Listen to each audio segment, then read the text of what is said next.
sürpriz, görünce bayılacaksınız. Haydi başlayalım. Şöyle gri ipimle başlamak istiyorum. Sonrasında sarı rengi ekliyoruz arkadaşlar.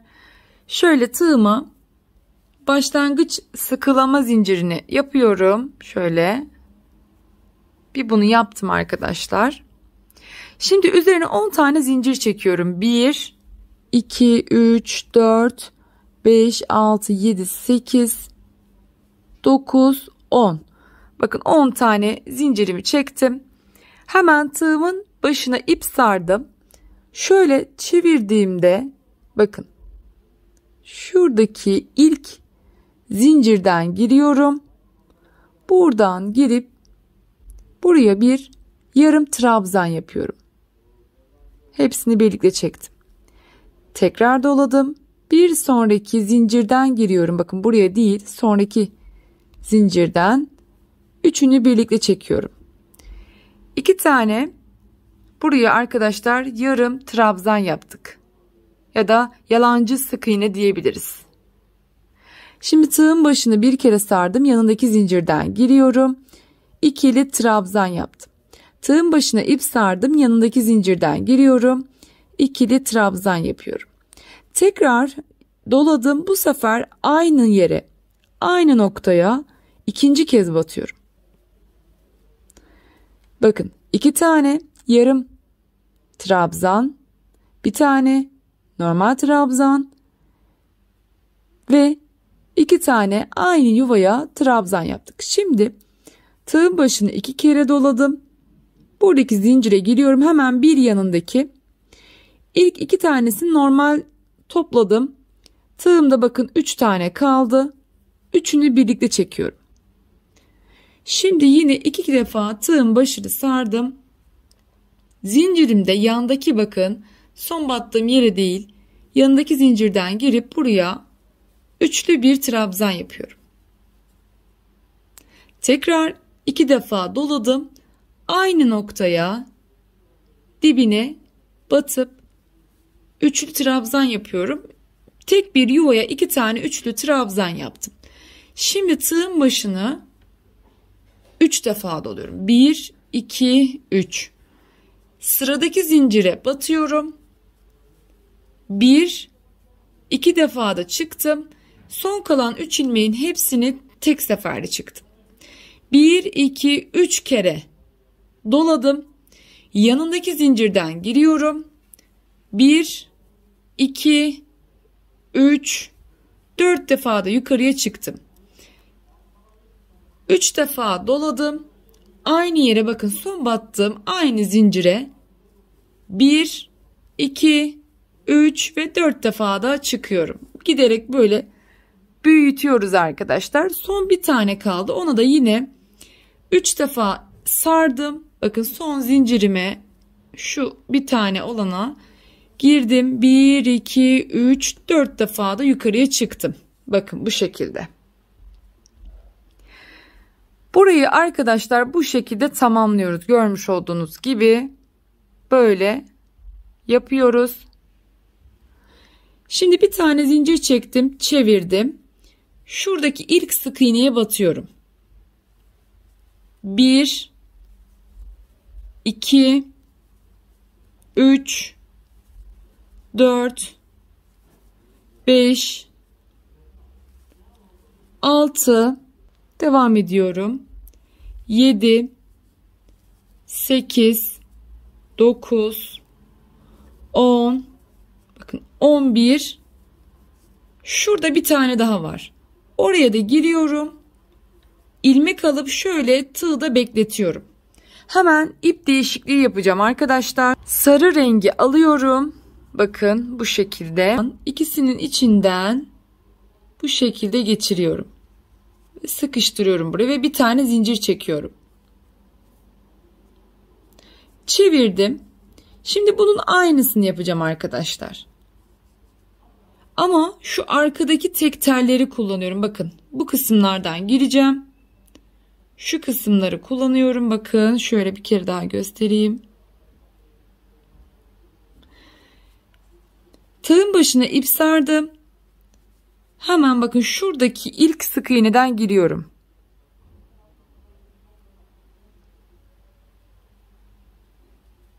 Ve buradan ilmek çekip üçünü birlikte topluyorum. Yalancı bir tane buraya trabzan yaptık. Tekrar doladım. Bir yanındakinden batıyorum. Aynısını yapıyorum. Tekrar doladım. Hemen yanındakinden girip ikili trabzan yaptım. Yanındakinden giriyorum. İkili trabzan. Şimdi aynı yere ikinci ikili trabzanımı yaptım. Bakın aşağıdaki gibi. Tekrar doluyorum. Bu sefer iki defa dolama yapıyorum. Bir yanındakinden girip buradan bir tanesini çıktım. Geride kalan 3 ilmeğin hepsini çıkıyorum. Tekrar doladım. İki defa doluyorum arkadaşlar. Hemen yanındaki kısımdan girdim.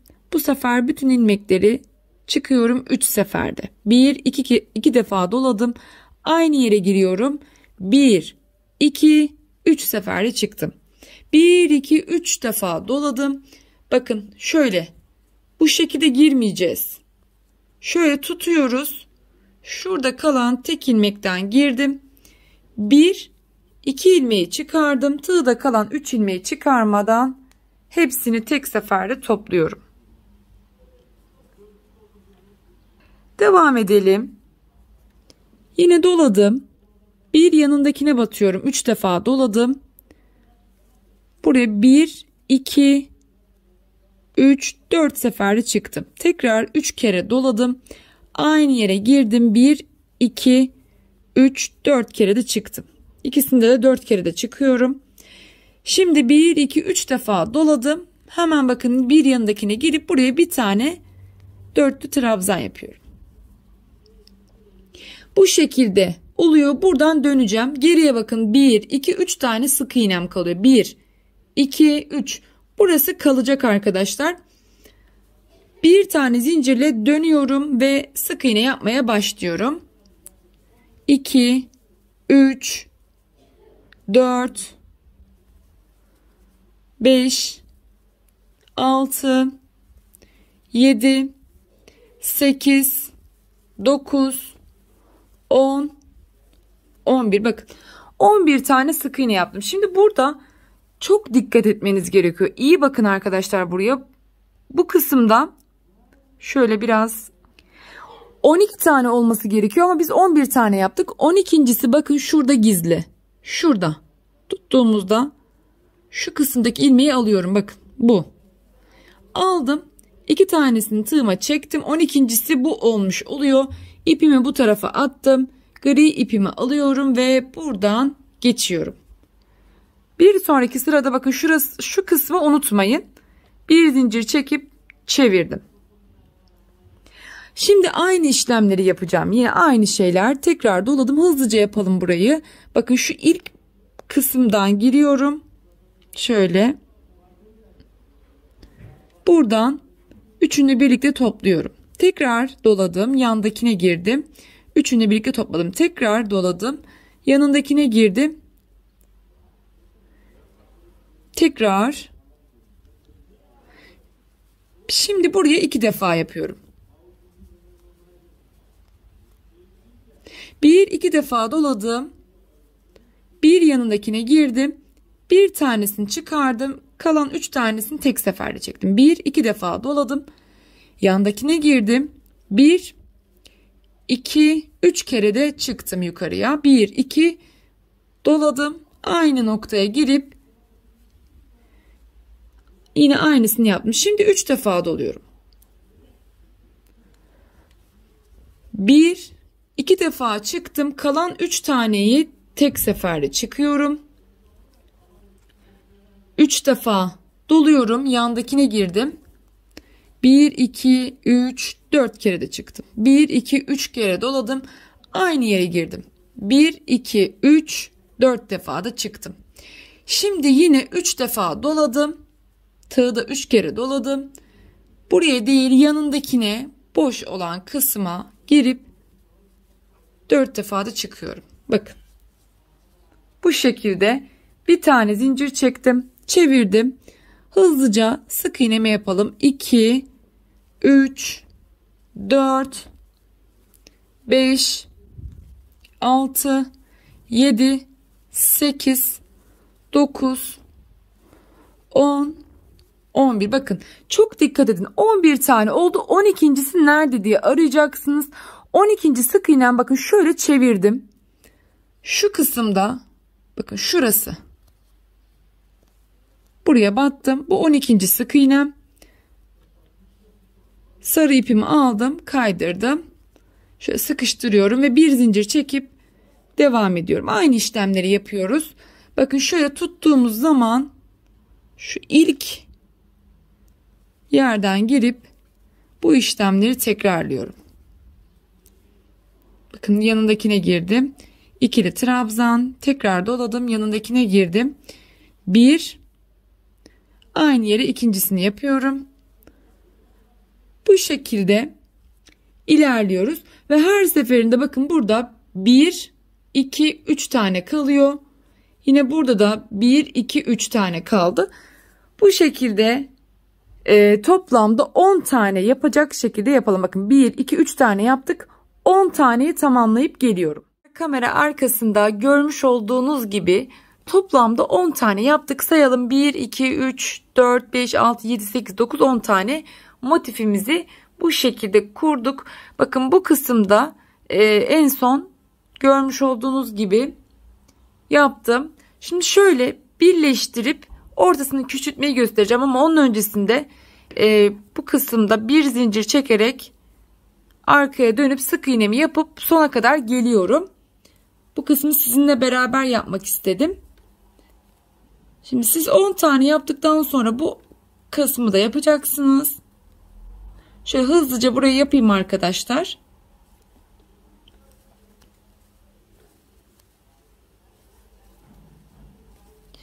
Evet. Şöyle yaptım. 12 tane olması lazım. 1, 2, 3, 4, 5, 6, 1, 2, 3, 4, 5, 6, 7, 8, 9, 10, 11. 12.si de bakın demiştim size şurada gizli.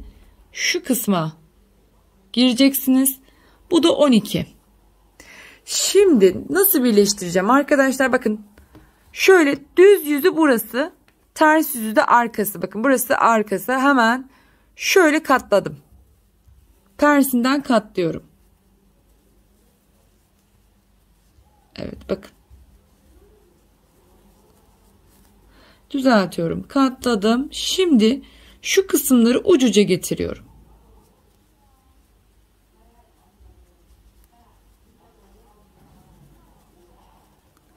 Evet.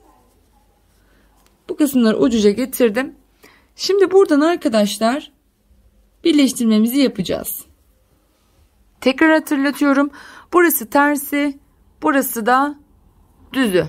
Tersinden birleştirme yapıyoruz. Öncelikle bakın şu birinci sık iğnemin dibinden giriyorum. Bakın bu kısımdan girdim.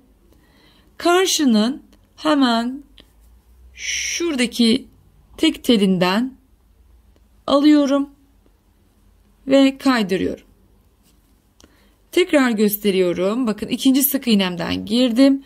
Karşının buradan değil şuradaki tek telinden alıyorum.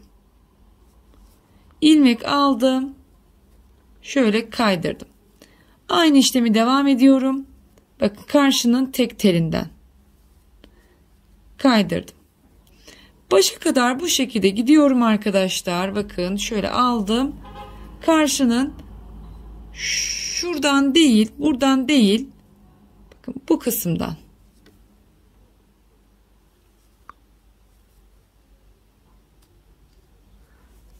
Bunu hızlıca yapalım. Buradan geçirdim. Sarıdan alıyorum. İlmek alıp kaydırıyorum. Bakın bu şekilde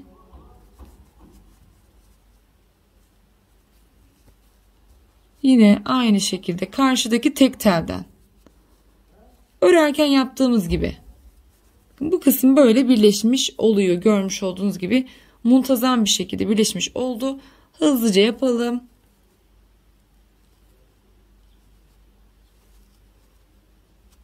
Evet. Karşının tek telinden alıyorum ve bırakıyorum. Karşının tek telinden alıyorum bırakıyorum arkadaşlar. Ve son olarak buradan aldım. Yine karşının tek telinden aldım. Geçiriyorum. Sırasıyla bu işlemleri yaptığımız zaman bakın burası muntazam bir şekilde kapanıyor. Şimdi bir tane zincir çekip keseceğim ve bitiriyorum. Hemen alalım. Şöyle iplerimi düzenleyeyim. Evet, güzelce iplerimi kestim. Bakın burada da birleştirmemizi yapmış olduk. Oradaki ipimi de keseyim. Bakın orta kısım için iğnemi aldım. Böyle ucunu da düğümledim. Aşağıdan giriyorum ve bu orta kısmı sağlı sollu dikiyorum küçültmek için arkadaşlar. Şöyle şu uçlardan girin. Şu kısımlardan iğnemi geçiriyorum. Bakın.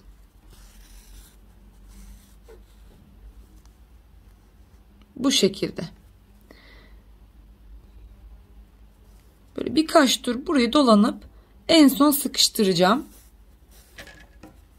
Bakın böyle yaparak küçültüyorum. Bir taraftan da çekiştiriyorum.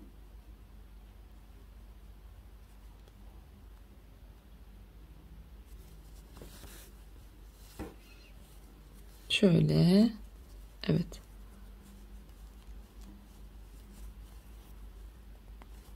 Şuradaki ipi